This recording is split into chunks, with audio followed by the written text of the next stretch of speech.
मैसूर की सुबह हमेशा शांत होती थी।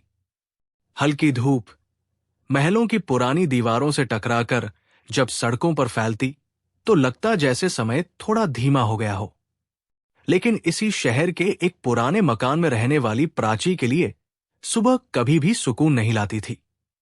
उसके कमरे की खिड़की पर मोटे लोहे की सलाखें थी। बाहर की दुनिया दिखती थी, लेकिन छूने की इजाजत नहीं थी।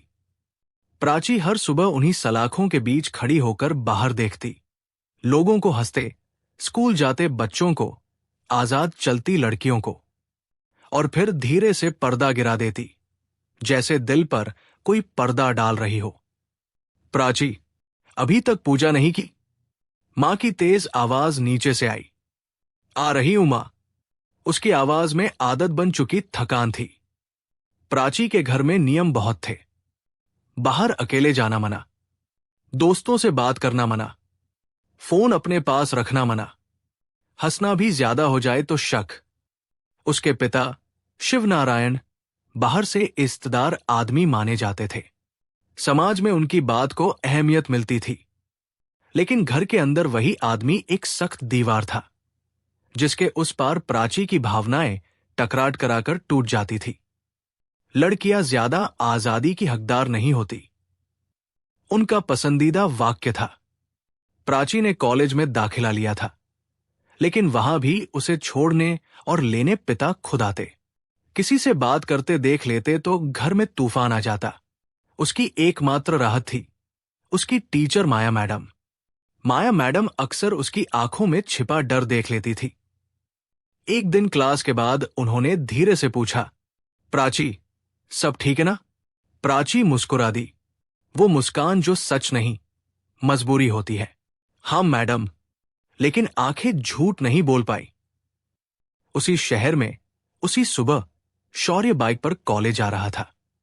आंखों में आत्मविश्वास, चेहरे पर सुकून और दिल में एक अजीब सा जुनून, गलत के खिलाफ खड़े होने का। शौर्य के लिए आजादी सिर्फ शब्द नहीं थी, वो जिम्मेदारी थी। उसका दोस्त राघव पीछे बैठा था। भाई, तू हर बार इतनी जल्दी क्यों रहता है? राघव हंसते हुए बोला। शौर्य ने सड़क की तरफ देखते हुए कहा, क्योंकि जो देर से चलता है वो अक्सर गलत को देखकर भी चुप रह जाता है। राघव ने उसकी तरफ देखा। और तू चुप नहीं रह सकता। शौर्य मुस्कुरा दिया। कॉलेज के गेट पर प्राची गाड़ी से उतरी। पिता ने सख्त नजरों से देखा। सीधे क्लास जाना, किसी से बेवजह बात नहीं करनी। जी पापा। जैसे ही पिता गए, प्राची ने गहरी सांस ली। ये कुछ पल ही थे जहां वो खुद की हो सकती थी। वो लाइब्रेरी की तरफ जा रही थी कि अचानक किसी से टकरा गई। किताबें नीचे गिर गई। सॉरी, दोनों की आवाज एक साथ आई। प्राची ने ऊपर देखा। सामने शौर्य खड़ा था। उनकी आंखें कुछ पल के लिए मिली, बस कुछ सेकंड। लेकिन उन सेकंड्स में प्राची ने कुछ ऐसा महसूस किया जो उसने कभी महसूस नहीं किया था। कोई डर नहीं। शौर्य ने किताबें उठाकर दी। ध्यान नहीं था, माफ कीजिए। प्राची ने सिर झुका लिया। कोई बात नहीं। वो आगे बढ़ गई, लेकिन दिल पीछे रह गया। शौर्य उसे जाते देखता रहा। कुछ तो था उस लड़की में, कुछ टूटा हुआ और बहुत गहराई से दबाया हुआ। शाम को प्राची घर लौटी। पिता पहले से गुस्से में थे। आज कॉलेज से निकलने में देर क्यों हुई? लाइब्रेरी में। बहाने मत बना, तुम्हें समझ नहीं आता दुनिया कितनी खराब है। हर सवाल एक तीर की तरह लगता। प्राची चुप रही, क्योंकि उसने सीख लिया था, बोलने से हालात और बिगड़ते हैं। उस रात वो फिर खिड़की के पास खड़ी थी। आसमान में तारे थे और उसके दिल में एक अनजान चेहरा। शौर्य।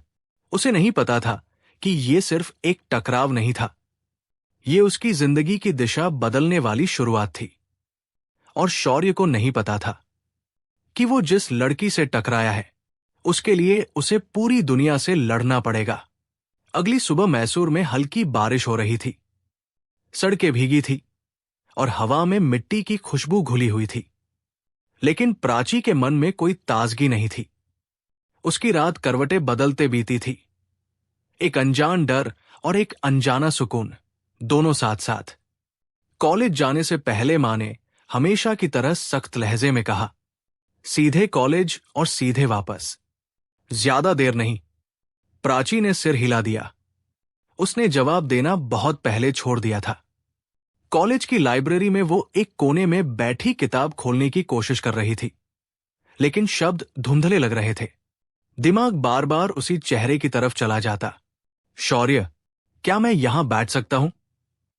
आवाज सुनकर प्राची चौंक गई। वो शौर्य था। प्राची ने इधर उधर देखा, जैसे कोई देख तो नहीं रहा। फिर धीमे से बोली, हां। शौर्य बैठ गया। कुछ पल दोनों चुप रहे। तुम्हें डर लगता है? शौर्य ने अचानक पूछ लिया। प्राची ने उसकी तरफ देखा। क्या? शौर्य ने उसकी आंखों में देखा, सीधे। कल जब हम टकराए थे, तुम्हारी आंखों में डर था, आदत वाला डर। प्राची की उंगलियां किताब के पन्नों को मरोड़ने लगी। नहीं, ऐसा कुछ नहीं है। शौर्य मुस्कुराया, लेकिन जोर नहीं दिया। ठीक है, जब बताने का मन हो तब। यह पहला मौका था जब किसी ने उससे सवाल पूछा और जवाब की जिद नहीं की। दूर से अनन्या उन्हें देख रही थी। वो प्राची की बचपन की दोस्त थी और उसकी चुप्पी की वजह भी जानती थी। ब्रेक में अनन्या ने प्राची को खींचकर कहा, कौन है वो? प्राची घबरा गई। बस एक सीनियर। अनन्या ने उसकी आंखों में देखा। और तेरा दिल इतनी तेज क्यों धड़क रहा है? प्राची कुछ नहीं बोली, क्योंकि पहली बार उसका दिल सच में धड़क रहा था। उधर शौर्य अपने दोस्त राघव के साथ कैंटीन में बैठा था। भाई, तू उस लड़की को देख के अजीब हो गया है, राघव ने चाय की चुस्की लेते हुए कहा। उसकी आंखें बोलती नहीं हैं। शौर्य बोला, चीखती है। राघव गंभीर हो गया। तू पंगा लेने वाला है? शौर्य ने बिना सोचे कहा। अगर गलत दिखेगा तो हाँ। शाम को प्राची देर से घर पहुंची। पिता दरवाजे पर खड़े थे। इतनी देर क्यों? मैडम ने रोक लिया था। थप्पड़, अचानक, तेज, बिना चेतावनी। प्राची का सिर घूम गया। मां चुप खड़ी रही, आंखें झुकी हुई। झूठ बोलना सीख गई है? पिता की आवाज गूंजी। प्राची की आंखों से आंसू बह निकले, लेकिन उसने आवाज नहीं निकाली। वो जानती थी, रोना भी अपराध है। उस रात वो अपने कमरे में बैठी कांप रही थी। अनन्या को मैसेज करना चाहती थी, लेकिन फोन बाहर रखा था। उसे लगा जैसे दीवारें और पास आ रही है। अगले दिन कॉलेज में प्राची की आंखों के नीचे सूजन थी। शौर्य ने देख लिया। तुम रोई हो, उसने कहा। प्राची ने सिर झुका लिया। नहीं, शौर्य ने धीरे से कहा। झूठ बोलने की जरूरत नहीं है। ये शब्द उसके दिल के अंदर कहीं टूट गए। प्राची की आंखों से आंसू बह निकले। लोगों के बीच पहली बार। शौर्य ने बिना छुए कहा, लाइब्रेरी के पीछे गार्डन है, वहां कोई नहीं आता।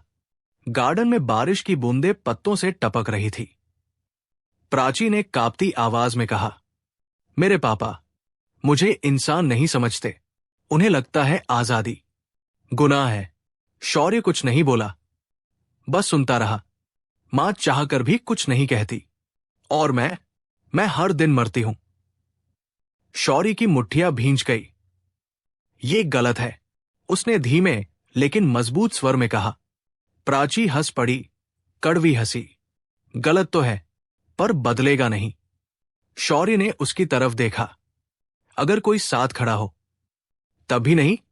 प्राची ने पहली बार उसकी आंखों में उम्मीद देखी और डर भी। तुम क्यों करोगे? उसने पूछा। शौर्य बोला, क्योंकि जो चुप रहता है वो भी गुनहगार होता है। घर लौटते वक्त प्राची के मन में अजीब हलचल थी। डर, उम्मीद और एक सवाल, क्या कोई सच में उसके लिए खड़ा हो सकता है? उसी रात शौर्य ने अपनी मां से कहा, अगर किसी के साथ जुल्म हो रहा हो तो क्या परिवार के खिलाफ जाना गलत है? मां ने शौर्य के सिर पर हाथ रखा। गलत के खिलाफ जाना कभी गलत नहीं होता। शौर्य ने आसमान की तरफ देखा। उसे पता नहीं था आगे क्या होगा, लेकिन यह तय था, वो पीछे नहीं हटेगा। और प्राची पहली बार आजादी का सपना देखने लगी थी। लेकिन सपनों की कीमत अक्सर बहुत भारी होती है। मैसूर की शाम उस दिन कुछ ज्यादा ही भारी थी। आसमान बादलों से भरा था, जैसे वो भी किसी तूफान की तैयारी कर रहा हो। कॉलेज के बाद प्राची सीधी घर नहीं गई। वो पास के मंदिर के बाहर बैठी थी, सिर झुकाए, हाथ कांपते हुए। उसके कानों में अब भी पिता की आवाज गूंज रही थी, उस थप्पड़ की आवाज जो सिर्फ गाल पर नहीं, उसकी आत्मा पर पड़ा था। उसी वक्त किसी ने पास आकर कहा, अगर भगवान सब देखते हैं तो वो आज चुप क्यों है? प्राची ने चौंक कर ऊपर देखा। शौर्य, तुम यहां? उसकी आवाज में डर था। अनन्या ने बताया कि तुम सीधे घर नहीं गई। शौर्य ने कहा, मैं परेशान हो गया था। प्राची उठ खड़ी हुई। तुम्हें नहीं आना चाहिए था, और तुम्हें अकेले नहीं होना चाहिए था।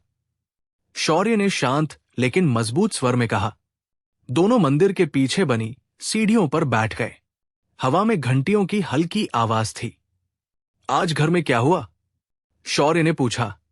प्राची ने पहले मना किया, फिर अचानक सब कुछ बाहर आ गया। वो मुझे कैद में रखते हैं। उसकी आंखें भर आई।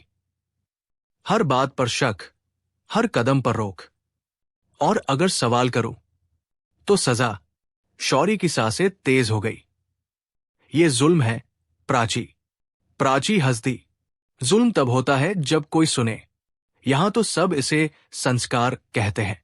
शौर्य ने पहली बार उसके कंधे के पास हाथ रखा। छुआ नहीं, बस पास। संस्कार इंसान को तोड़ने के लिए नहीं होते। उसी शाम प्राची के घर में माहौल बदला हुआ था। पिता चुप थे, जो सबसे खतरनाक होता है। मां ने खाने की थाली रखते हुए फुसफुसाकर कहा, आज बाहर क्यों रुकी थी? प्राची ने धीरे से कहा, मैं बस बैठी थी। मां की आंखों में डर था। तुम्हारे पापा को पता चल गया है कि तुम किसी लड़के से बात करती हो। प्राची के हाथ से चम्मच गिर गया। क्या? आज कॉलेज से किसी ने फोन किया था। मां बोली, कह रहे थे तुम्हें एक लड़के के साथ देखा गया। प्राची का शरीर सुन्न हो गया। शौर्य, उधर शौर्य को भी राघव ने आगाह किया। भाई सावधान रह। राघव ने कहा, उस लड़की के घरवाले आसान नहीं लगते। आसान होते तो प्राची की आंखें ऐसी नहीं होती।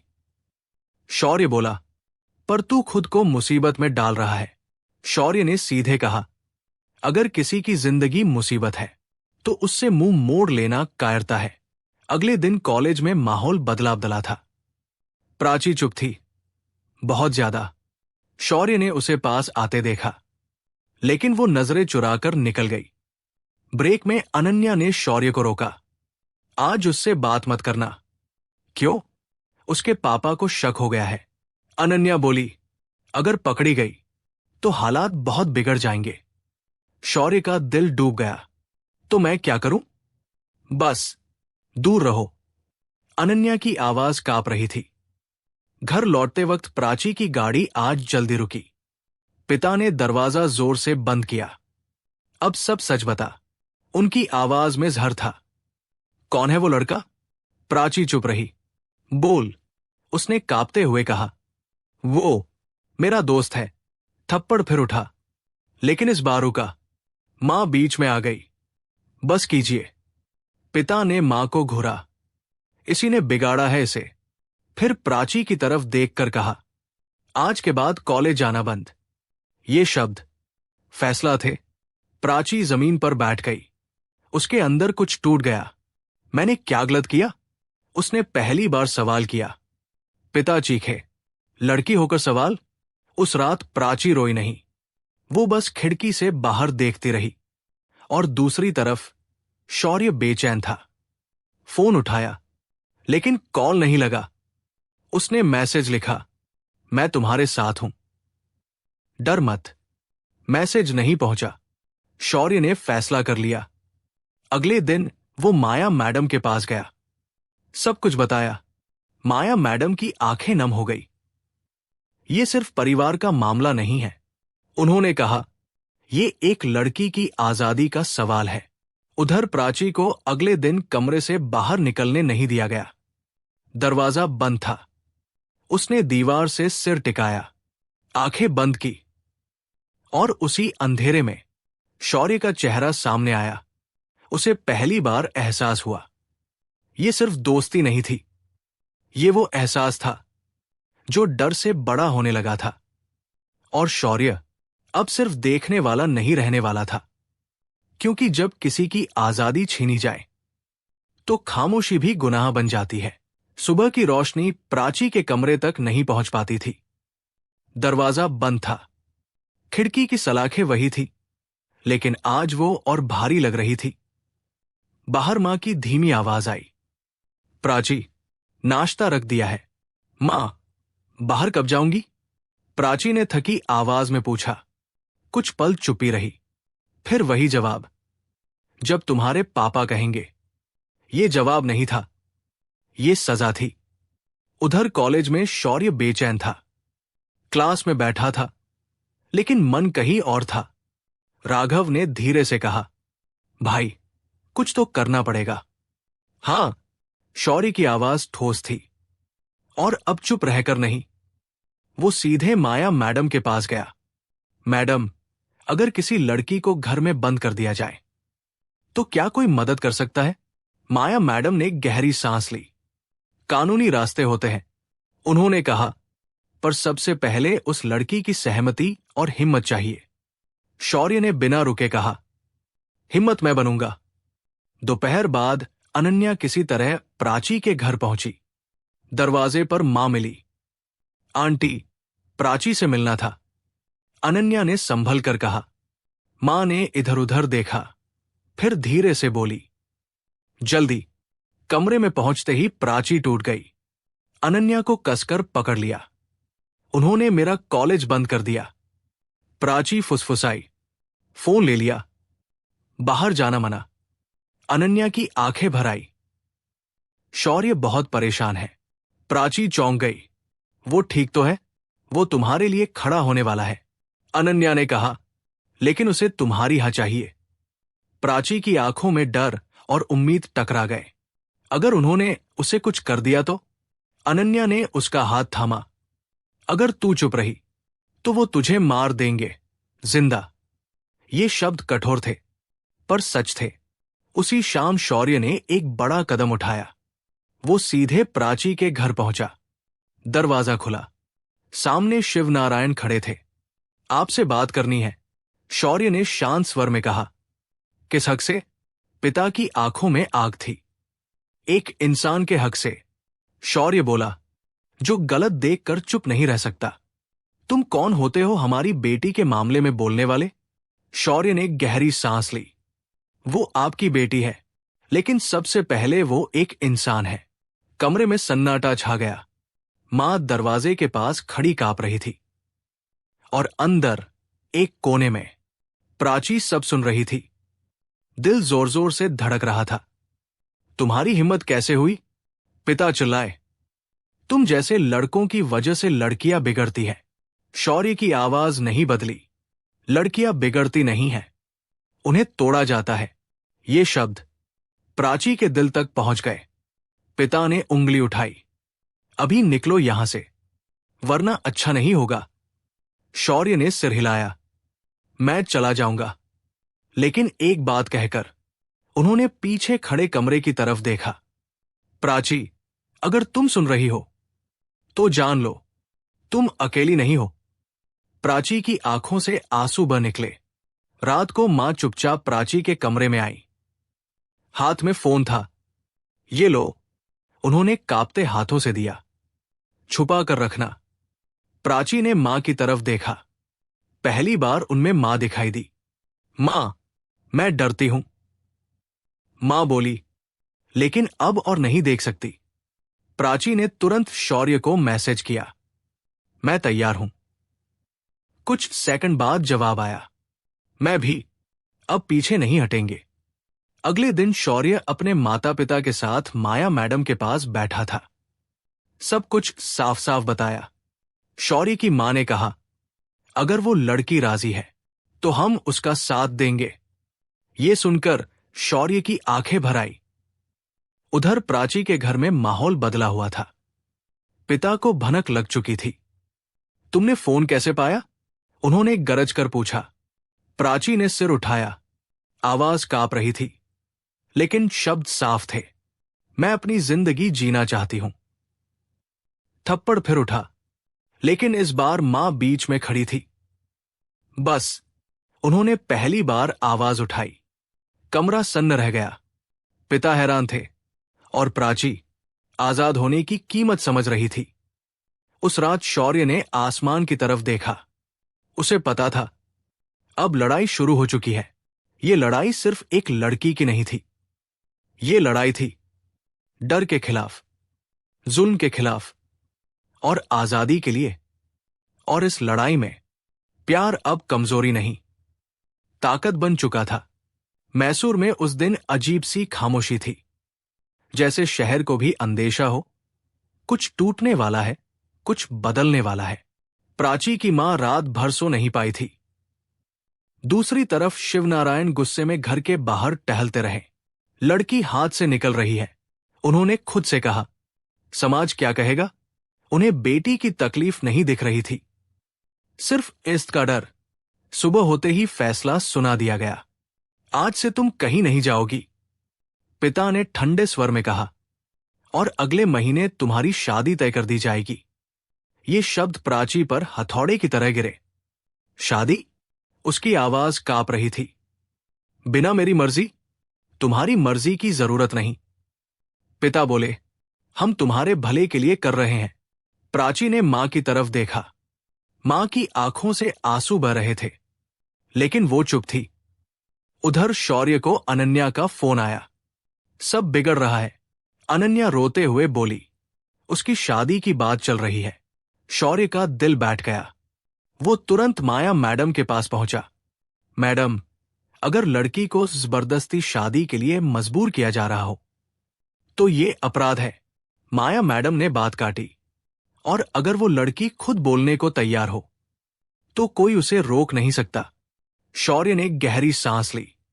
वो डरी हुई है, पर टूटी नहीं है। शाम को शौर्य अपने माता पिता के साथ प्राची के घर के बाहर खड़ा था। इस बार वो अकेला नहीं था। दरवाजा खुला। अब फिर क्यों आए हो? पिता की आवाज में नफरत थी।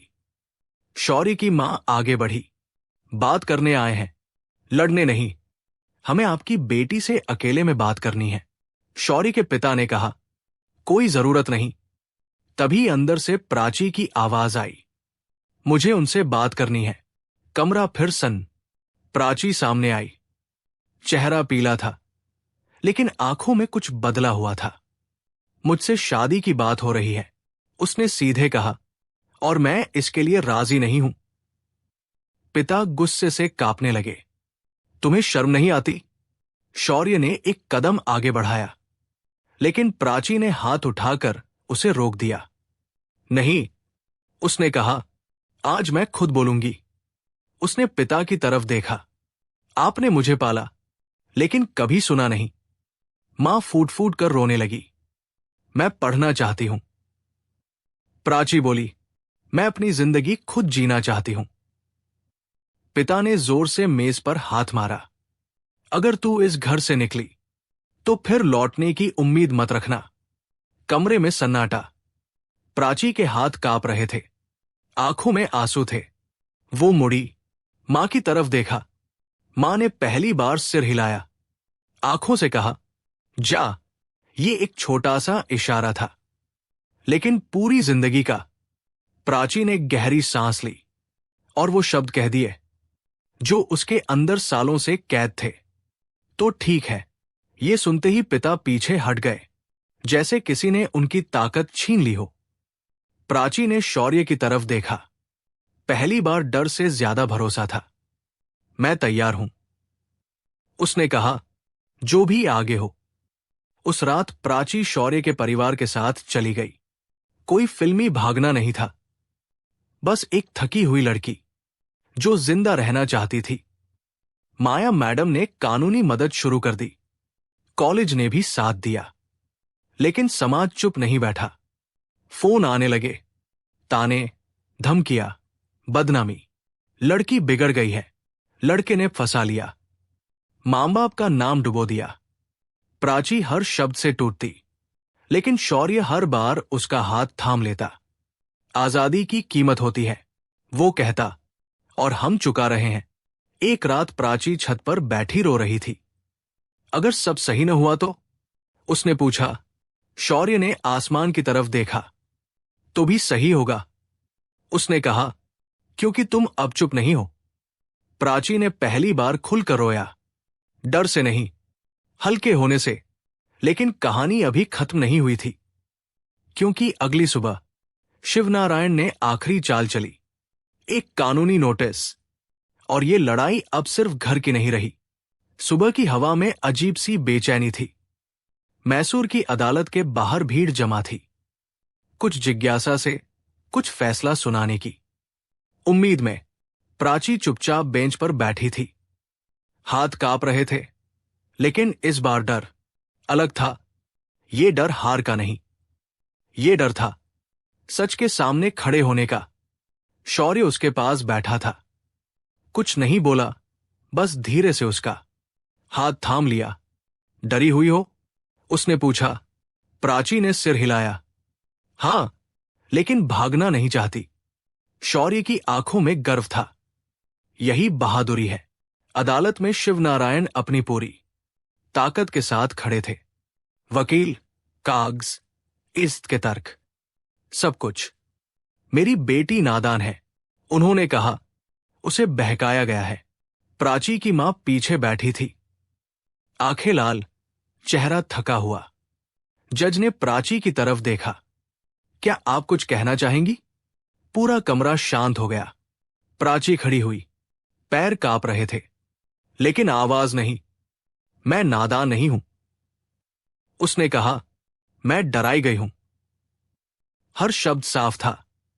मुझे मारा नहीं गया, उसने आगे कहा, लेकिन हर दिन तोड़ा गया।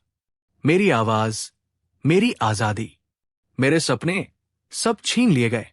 मां की सिसकियां गूंज उठीं। मैं किसी के खिलाफ नहीं खड़ी। प्राची बोली, मैं अपने लिए खड़ी हूं। शौर्य की आंखें भर आई। जज ने कुछ देर कागज देखे, फिर फैसला सुनाया। प्राची बालिग है, उसे अपनी जिंदगी के फैसले लेने का पूरा अधिकार है। कोई भी उसे जबरदस्ती रोक नहीं सकता। ये शब्द प्राची के लिए सांस जैसे थे। शिवनारायण कुर्सी पर बैठ गए। पहली बार हार मानते हुए अदालत के बाहर मां ने प्राची को गले लगा लिया। मुझे माफ कर दे, वो रोते हुए बोली। मैं डर गई थी। प्राची ने आंखें बंद कर ली। अब डर से ज्यादा प्यार चुनेंगे, मां। कुछ महीने बाद प्राची फिर से कॉलेज आ रही थी। इस बार सलाखों के बिना। उसने किताबें सीने से लगाई। हवा में आजादी की खुशबू थी। शौर्य दूर खड़ा उसे देख रहा था। अब क्या सपना है? उसने पूछा। प्राची मुस्कुराई। इतना बड़ा कि किसी और की आजादी में काम आ सके। शौर्य ने कहा, तो मैं भी वही चलूंगा। शाम को मैसूर का आसमान सुनहरा था। प्राची उसी खिड़की के पास खड़ी थी, लेकिन आज पर्दे खुले थे। उसने सोचा, आजादी कोई तोहफा नहीं होती, उसे लड़कर पाया जाता है। और जो साथ खड़ा हो, वो सिर्फ प्यार नहीं होता, वो ताकत बन जाता है। हर लड़की को शौर्य नहीं मिलता, लेकिन हर लड़की शौर्य बन सकती है। बस एक बार चुप्पी तोड़नी पड़ती है।